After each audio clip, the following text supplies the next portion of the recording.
Hey, good morning, everybody. It's Brad Szollose Live.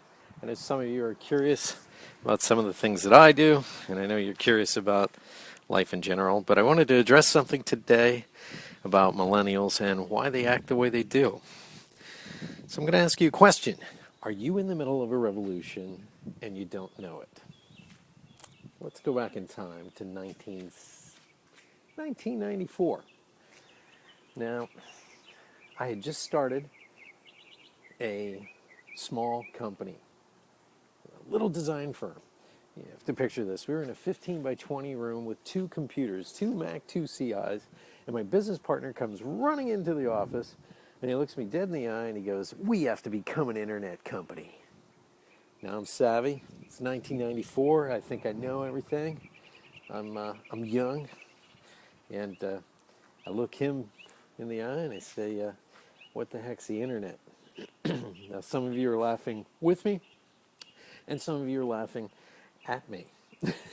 But the reality is nobody knew what the internet was back then. 1994, it was gray backgrounds. It was 16-bit color. That's all it was. And we were pioneers who began building those first websites.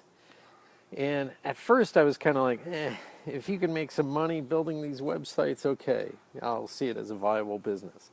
Well, I think it was about $7 million later we realized the internet's here to stay.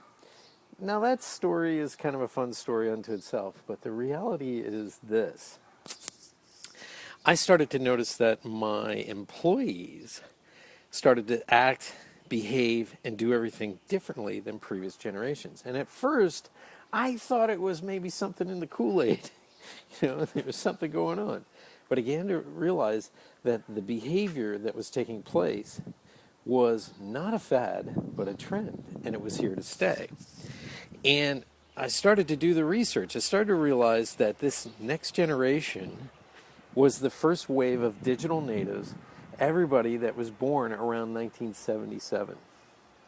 And to give you a visualization in my research of what I've discovered, the big shift was this. We went from using devices like this, to devices like this. And we started, as children, to be trained completely differently. And I started to ask the question, how we were raised as children, did that affect us when we became adults? And the answer is yes. Just take a look at some of the work by Marianne Wolf. She wrote a book called Proust and the Squid, The Story and the Science of the Reading Brain. And what she discovered is when we are being raised in childhood, we pick up English or Spanish or Hebrew by hanging out with our family, right? You learn to talk as a baby from your parents, but you didn't learn to read and write it until later on in school. And we picked up more complex things as we got older. Like when you were 16, you learned to drive a car, but they wouldn't let you drive a car at 10 simply because maybe you weren't cognitive or aware or ready to do that at the time. So about 16, you get your license, you learn to drive. Then when you're maybe in your 20s or 30s, most of us didn't pick up a computer until our late 20s, maybe 30s, maybe even if you were in your 40s, you started using a computer. Well, this had an effect on how we live life because the next generation, anybody born really after 1984, they learned to work with digital information, photons, before they could read or write, and in some cases before they could speak. And this has affected their brains then, because during the formative years, they spoke technology. And if you don't believe me, there's another great article you can look up. It's called, "Is Google Making Us Stupid?"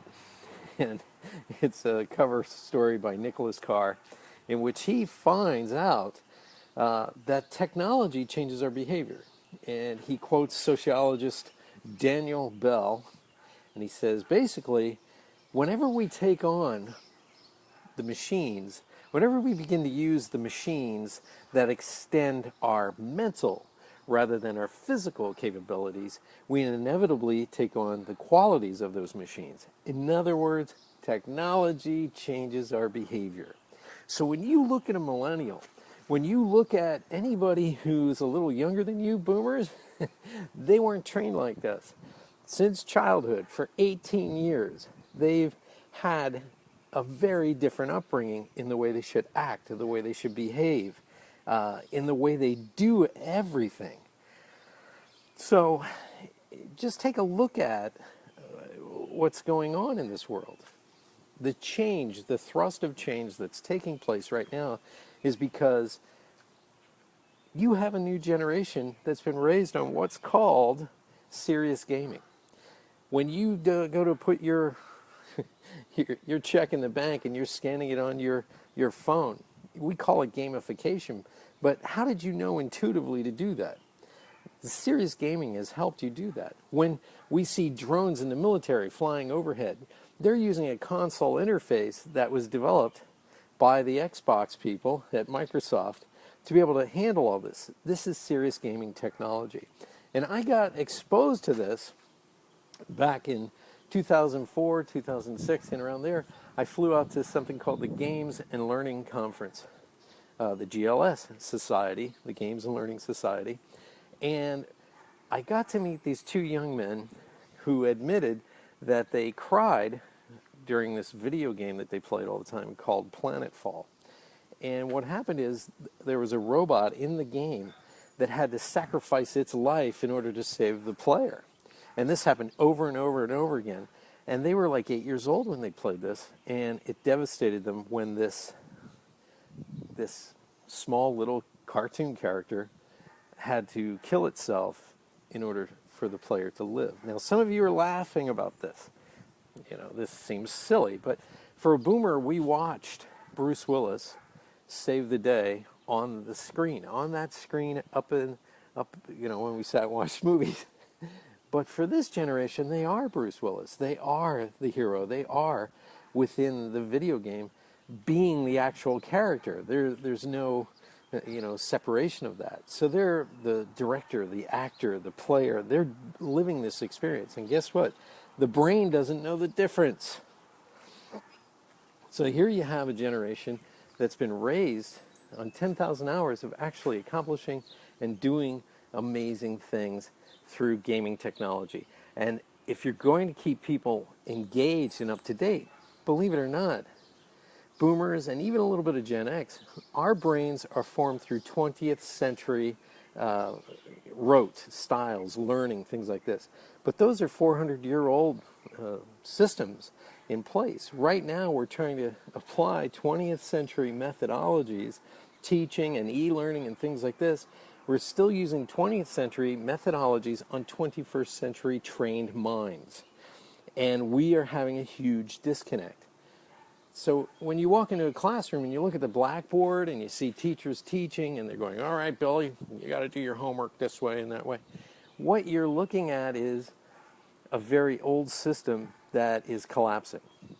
And part of the reason it's collapsing is because you have a new student that's already being trained in video games.